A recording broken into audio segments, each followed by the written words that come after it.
तो मेरे प्रिय साथियों, आज हम लोग पढ़ने जा रहे हैं हिंदी के काव्य अंजलि के लेसन 1 पवन दूतिका, जिसके कवि अयोध्या सिंह उपाध्याय हरिऔध जी हैं। हम जो पढ़ेंगे पवन दूतिका में, उसमें राधा जी के बारे में दर्शाया गया है। श्री कृष्ण के जाने के बाद राधा जी अकेले अपने घर में बैठी हुई है और बैठ करके तमाम प्रकार के बातों को सोचती है और वह चाहती है कि अपने जो संदेश है उसको श्री कृष्ण के पास पहुंचाए। इसके लिए वह अपने साथी के रूप में पवन को चुनती है और पवन से क्या क्या बात कहती है, इसी के बारे में हम लोग आज पढ़ेंगे। तो शुरुआत करते हैं पैसेज 1 से।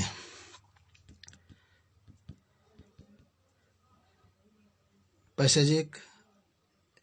बैठी खीना एक दिवस में वह गेह में थी अकेली, आके आंसू द्रि युगल में थे धारा को भिगोते, आई धीरे इस सदन में पुष्प सुगंध को ले, प्राप्त वाली शिवपवन इसी काल वतावन से। तो राधा जी बैठी माने बैठी हुई थी, खीना माने होता है दुखी मन से, एक दिवस माने होता है एक दिन, गेह माने होता है घर में, थी अकेली माने होता है अकेली। एक दिन राधा अपने घर में अकेली बैठी हुई थी, आके आंसू दृग युगल में थे धारा को भिगोते। धारा माने होता है पृथ्वी, दृग माने होता है दोनों, युगल दृग माने नेत्र, युगल माने होता है दोनों। एक दिन उनके दोनों आंखों से आंसू निकल करके पृथ्वी पर गिर रहे थे और पृथ्वी को भिगो रहे थे। आई धीरे इस सदन में पुष्प सगंध को ले, और उसी समय सदन माने उसी घर में पुष्प को सुगंधित करती हुई सुबह की वायु प्रवेश की, प्राप्त वाली सुपवन इसी काल वातावन। वातावन माने होता है खिड़कियों से, काल माने होता है समय, सुपवन माने होता है सुगंधित। प्राप्त के सुगंधित हवा खिड़कियों से उस घर में प्रवेश की। तो ये व्याख्या था, और आप बता सकते हैं कि भाषा में खड़ी बोली का यूज किया गया है। अलंकार में मानवीकरण अलंकार, रस में श्रृंगार रस बता सकते हैं। अब उसके बाद सब लोग शुरू करते हैं आज का दूसरा पैराग्राफ। तो आप प्रसंग में फिर वही बताएंगे कि जो राधा जी हैं अपने दुखों को पवन से बताती है, और पवन से क्या कहती है। संतापों को विपुल बढ़ता देख के दुखिता को, धीरे बोली स दुख उससे श्रीमती राधिका यूं, प्यारी प्राप्त पवन इतना क्यों मुझे है सताती, क्या तू भी कुलसित हुई काल की क्रूरता से। संतापों को विपुल बढ़ता देख के दुखिता को, जब दिन का ताप बढ़ रहा था तो राधा जी का दुख भी बढ़ रहा था। धीरे से बोली, धीरे माना होता है धीरे से, राधा जी पवन से बोलती है। धीरे से दुख उससे श्रीमती राधिका यूं, जब उनका दुख बढ़ रहा था तो धीरे से राधिका से पवन से राधिका धीरे से बोलती है, कहती है पवन से राधिका कि प्यारी प्राप्त पवन इतना क्यों मुझे है सताती। कहती है राधा जी, हे प्यारी सुबह के पवन, तू मुझे इतना क्यों सताती है, क्या तू भी है कुलसित हुई काल के क्रूरता से। क्या तू भी है कुलसित हुई काल के क्रूरता से। हे पवन, राधा जी कहती है हे पवन, क्या तू भी, काल मन होता है समय के कठोरता से, मुझ पर और अधिक कठोर हो गई है। तो ये पैराग्राफ दूसरा का आपका व्याख्या था। अब शुरू करते हैं हम लोग पैराग्राफ तीसरा का। और पैराग्राफ तीसरा में दिखा रहा है कि मेरे प्यारे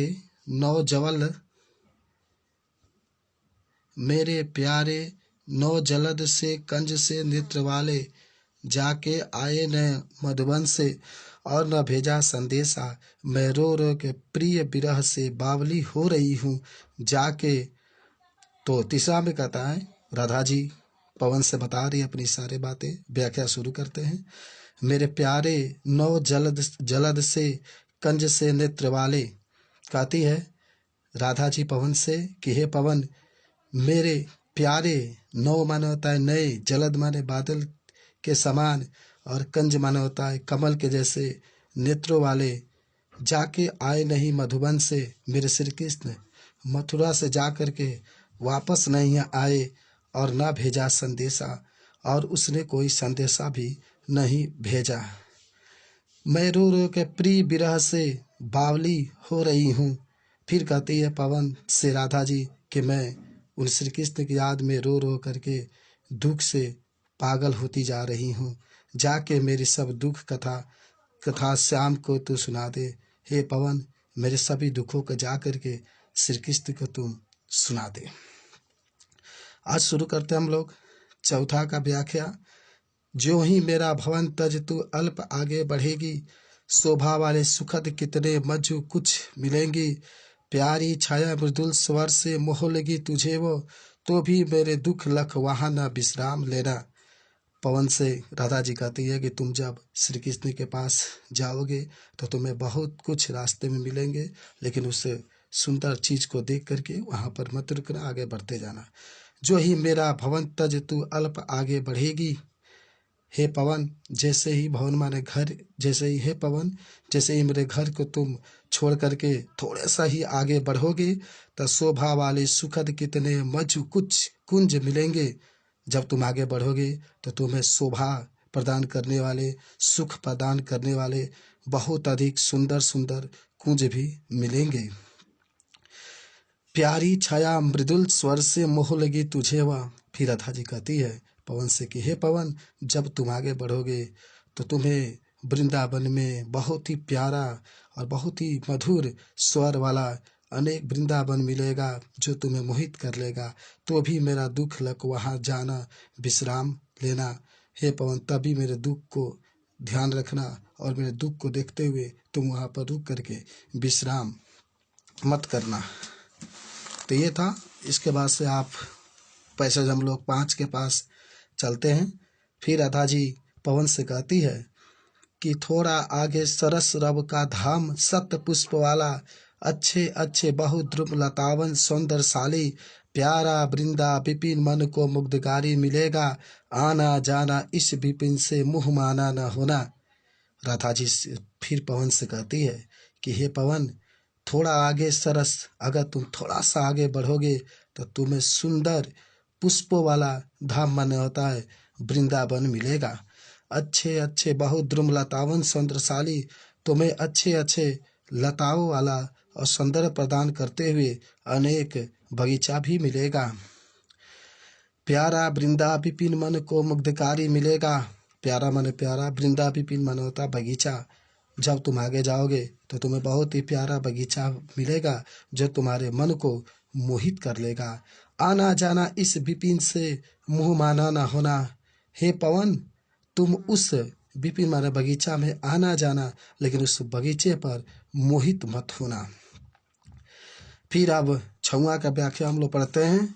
जाते जाते जाते जाते अगर पथ में क्लांत कोई दिखावे, तो जाकर सन्निकट उसके क्लांतियों को मिटाना। धीरे धीरे परस करके गात उताप खोना, सदगंधों से श्रमित जन को हर्षित सा बनाना।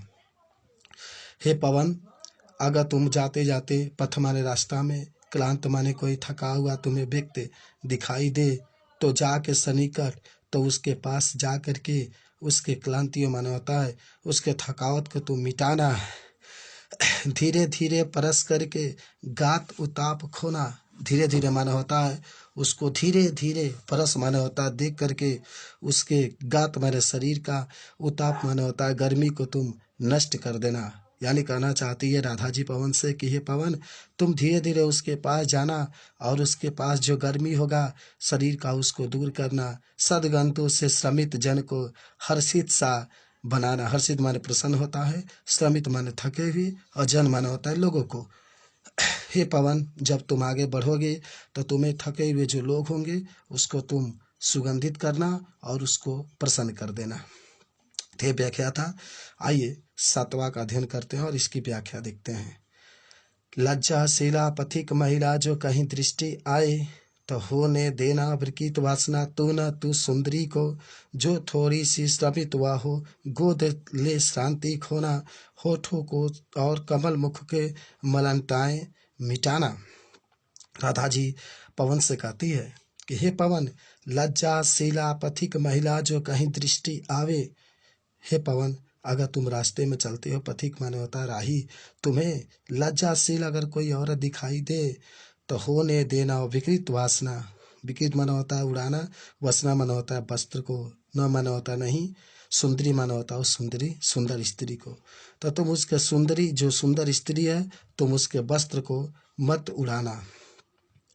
जो थोड़ी सी श्रमित हो तो गोद ले शांति खोना। अगर वह थोड़ी सी श्रमित माने थकी हुई हो तो अपने गोद में लेकर के शांति माना होता है उसके थकावट को तुम मिटाना। होठों को और कमल मुख को मलनताने मिटाना, और उसके ओठ और जो कमल मुख है उसके भी जो मलनताएं माने जो दुख है उसको भी तुम मिटा देना। अब हम लोग चलते हैं 8वां की व्याख्या पर। फिर राधा जी पवन जी से कहती है कि कोई क्लांता कृषक ललना खेत में जो दिखावे तो धीरे धीरे परस उसके क्लांतियों को मिटाना। जाता कोई जलत यदि हो व्योम में तो उसे ला छाया द्वारा सुखित करना, तब तो भूतांगना को। पवन जी कहती है राधा जी से, राधा जी पवन जी से कहती है कि हे पवन, कोई क्लांता, क्लांता माने होता है किसान, क्लांता माने थका हुआ, कृषक माने किसान, ललना माना होता है स्त्री, खेत में जो दिखाए। यदि कोई थकी हुई किसान स्त्री तुम्हें खेत में दिखाई दे तो धीरे धीरे परस उसके क्लांतियों को मिटाना। तो धीरे धीरे परस माने देख करके उसके क्लांतियों माना होता है थकावट को तुम मिटाना। जाता कोई जलद यदि हो व्योम में तो उसे ला। जाता माने जाता है, कोई जलद माने बादल, यदि कोई बादल व्योम माना होता है अंतरिक्ष या आकाश में जाता हुआ तुम्हें दिखाई दे तो छाया द्वारा सुखित करना, तप्त भूतांगना को। तो तुम उसको अपने छाया द्वारा उस स्त्री को, तप्त माना होता है जो प्यासी स्त्री है, तुम उसको छाया प्रदान करना और उसको प्रसन्न करना। अब हम लोग पढ़ते हैं व्याख्या 9 का।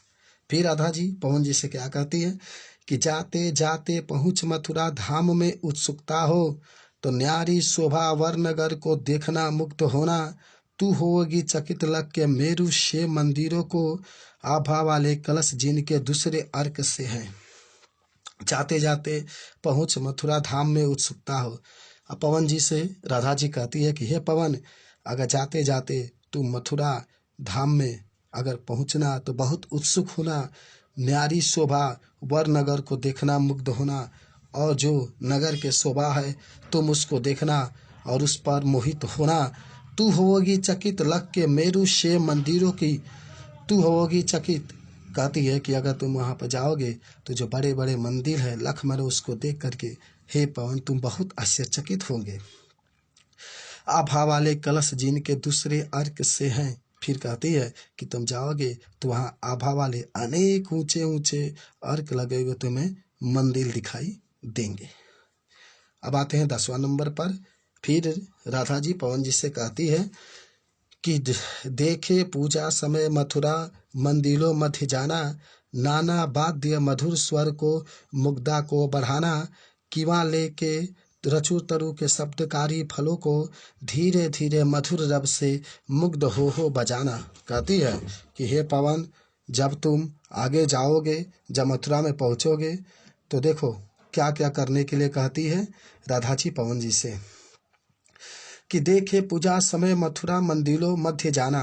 हे पवन, अगर तुम मथुरा में जाओगे और अगर तुम्हें वहाँ मंदिरों में पूजा करते हुए दिखाई दिया तो उस मंदिर के मध्य अवश्य जाना। नाना, नाना माना होता है अनेक, वाद्य माने बजाने वाले, जो मधुर स्वर होगा, अनेक जो घंटियाँ लगी होगी उसको बजाना और उसके शोभा को, मंदिर के शोभा को बढ़ाना। कि वाले के रुचुर तरु के शब्दकारी फलों के, जब तुम आगे जाओगे तो जो वृक्ष का फल होगा उसको भी वहाँ बजाने का कोशिश करना, जिससे जो मंदिर का शोभा है बढ़ जाए।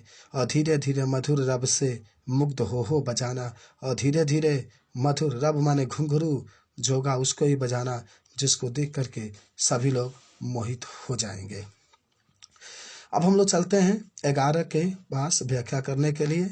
11 में तू तू देखेगी जलद तन को जा वही तदकता हो, होंगे लोने नयन उनके ज्योति उत्कर्मकारी, मुद्रा होगी वर वदन की मूर्ति सी सौम्यता की, सीधे साधे बचन उनके सिक्त होंगे सुधा से।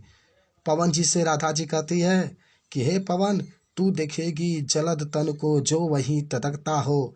अगर हे पवन, अगर तुम मथुरा में जाओगे तो जलद माने होता है बादल के समान, तन माने शरीर को तू वहां बहुत उत्सुकता से देखेगी, तदकता माने उत्सुकता से देखेगी।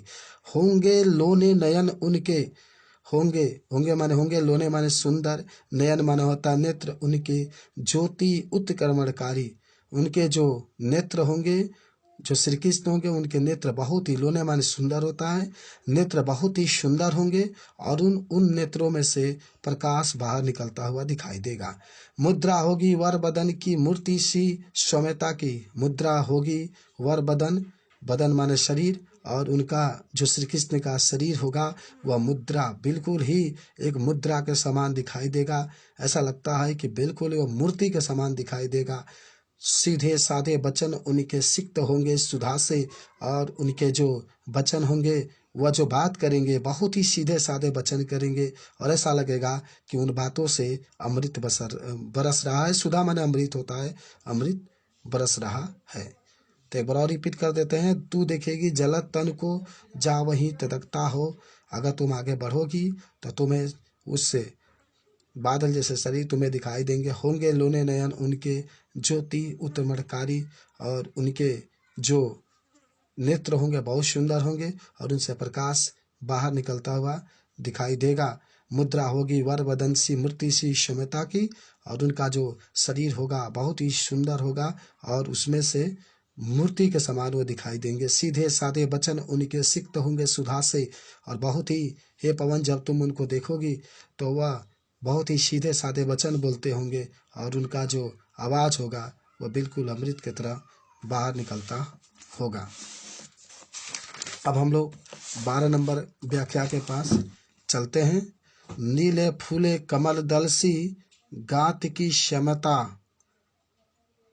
नीले फूले कमल सी गात की क्षमता, पीला प्यारा वसन कटी में पहनते हैं फबीला, छूटी काली अलक मुख की कांति को है बढ़ाती, सद वस्त्रों में नवल तन की फुटती सी प्रभा है। फिर पवन जी से राधा जी कहती है